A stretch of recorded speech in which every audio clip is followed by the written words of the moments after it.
27 Yankees against the 96 Bulls is going to be the biggest sports disappointment since Mayweather-Pacquiao. It just won't last as long. Listen, I love what the Rockets have done. While the rest of the basketball world just seemed to resign itself, Daryl Morey decided not to go so easily into that good night. He said he was obsessed with the Warriors, and he went after them. Good for him. The trouble is Kevin Durant wasn't available anymore, and neither was LeBron James. And there isn't another player on planet Earth capable of turning the tables on a Golden State team that is now 24-3 in the playoffs since the time they added KD to a 73-win team. They haven't played a Game 6, much less a Game 7. And Jalen, if styles make fights, this is one that should be stopped. Houston this season ran more isolation plays than any team in the league, and they threw the fewest passes of any team in the sport. Golden State, meanwhile, threw the third most passes and was in the bottom half of the league in playing iso ball. Golden State has had 5 30-assist games out of 10 in these playoffs. The rest of the league has had 4 in 118 chances. The Warriors right now are a machine. They have the 2 best players in this series. They have a style that's been proven to work, and they have an edge to them that we didn't see all season long. So I would love to be wrong. But you guys, if this thing goes even 6 games, I will be pleasantly surprised. Wow. What do you think? Really? Yes. I just think they're that good. I feel like given where you started, I feel like 6 is actually a step in the right direction for you. Because at first I thought you thought. Where I started is that I'm always wrong. And so you would probably do very well by saying, Greeny, you're out of your mind, and I think this is going to be a 7-game thriller. And listen, I'm the same guy who gave you Philly in a sweep. So obviously, you have to take with a grain of salt what I expect to happen. But this, to me, is an historically great team. From the moment they acquired KD, that was my feeling, and I don't see anybody playing with them. When the last time you made some popcorn on the stove? In my whole life, never. Seriously? Not once. Where's that going? I do that really often because I'm going to the point. You should try this series because it's going to be a great one. It's going to be a long series, Greeny. Calm down. It's going to be okay. And the number one reason why, Houston has home court advantage. If the Warriors had home court advantage, it'd probably be over in 5. It's a weird place for the Warriors to not be starting. Yes, indeed. At home. But That's since odd. Houston has home court advantage, this series will go 6 games. And you're going to get the intrigue you're looking for. James Harden is not going to be the player he was the last 2 postseasons. Chris Paul is going to be the player you saw against Utah. You're going to see Eric Gordon play well on the big stage. Clint Capella is going to play well on the big stage. This is going to be a well-played series. It's going to be enthusiastic. It's going to be exciting. No, it's not going to be Babe Ruth versus Michael Jordan, but nothing is. So I'm going to say none of us know what it's going to be, but I want to agree with everything that he said. Instead, I'm going to say I hope that it's all those things.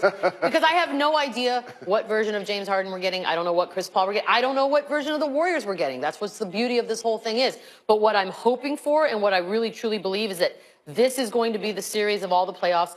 And I think it's set up to be the most intriguing of anything that happens, including the finals. I feel like this is it. This is going to be all the pomp and circumstance, all the fireworks and all that, because it's the 2 most explosive offensive teams out there, and it's a team that Daryl Morey literally engineered specifically to play this team. And this is also what's different about Houston than the last couple of years. Before, they could only beat you scoring the basketball and with their 3-point shooting. Now they can actually physically play defense. When you add Chris Paul, we're going to talk about his scoring. He's really a tough hombre and can play really good defense. Let's take a little deeper dive into that point exactly. The Athletic took a closer look back at the game these 2 teams played on January 20th. Houston used a 12-4 run late in the 4th quarter, and they won the game, and they did it by attacking Steph Curry on switches in 6 different possessions down the stretch. Now, I understand that we're getting a little in the weeds here, but I think that's something generally any basketball fan can understand. Can the Rockets expose Steph Curry defensively in this series? Players against Steph Curry in this series were 6 for 21 from the field. That's not good. James Harden, however, was 50% from the floor. When Steph Curry was guarding Chris Paul, he was 0 for 6. So that's why I don't always look at the stats. I actually watch the game. And Steph Curry has improved on that end of the floor. But if you are going to pick somebody to go at defensively, of course you want it to be a guy that can score 30 on the other end. That is Steph Curry.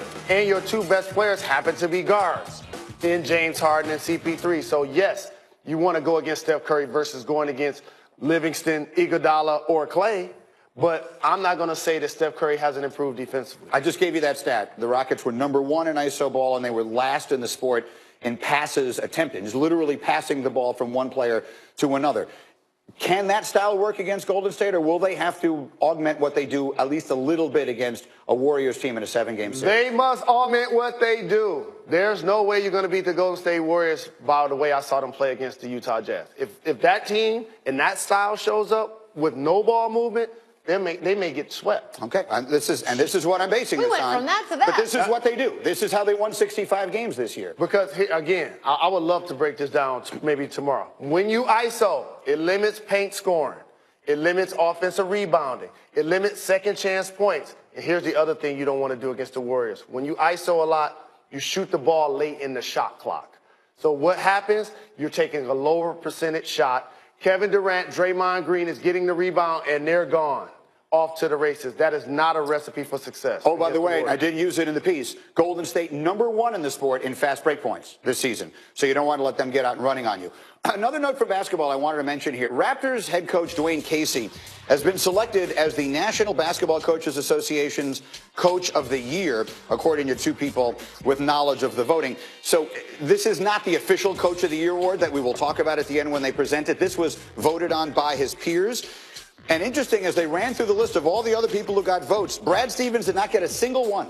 Not one of his peers voted for Brad Stevens, and his former player, Isaiah Thomas, said, no way in hell Brad Stevens doesn't win Coach of the Year. No disrespect to the other head coaches, but he's by far the best coach in the NBA. Now, for whatever this is, I don't have a vote, but I voted because we put together our list, and I did vote him Coach of the Year. How do you interpret, Beetle, the fact that none of his peers, and the name people got votes, Brett Brown, Mike D'Antoni, Nate McMillan, Greg Popovich, Quinn Snyder, Terry Stotts, and Doc Rivers all got votes, and Stevens didn't. How do you read that? I mean, something's up here, right? Not to get one vote. I don't know if this is he's an outsider. He's a college guy. He's just not part of the brotherhood or the fraternity. I have no idea what it is, but to not get one is very odd to me. Do you know why? Is there some sort of thing with Brad Stevens that we're not aware of? Well, there's going to be this prevailing thought, and you kind of alluded to it, that since he's not a part of the good old boy network, that he didn't get a vote.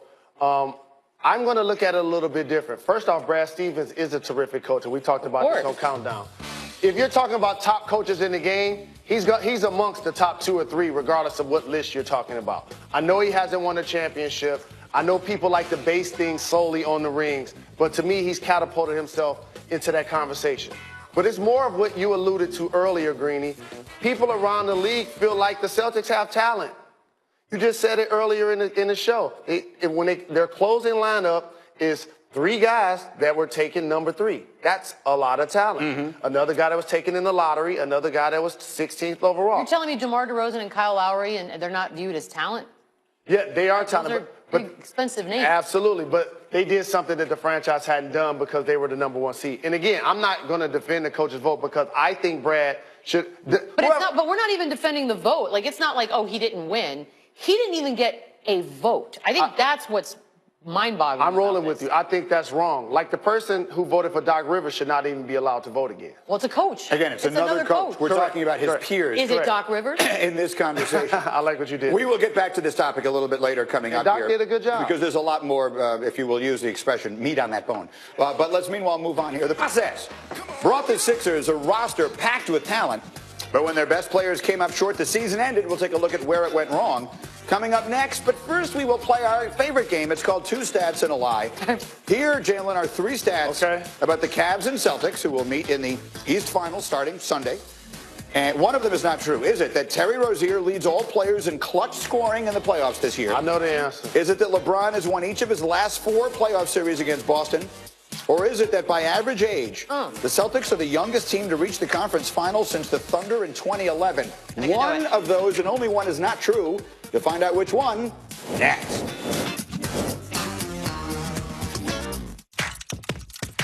Feel it in the air.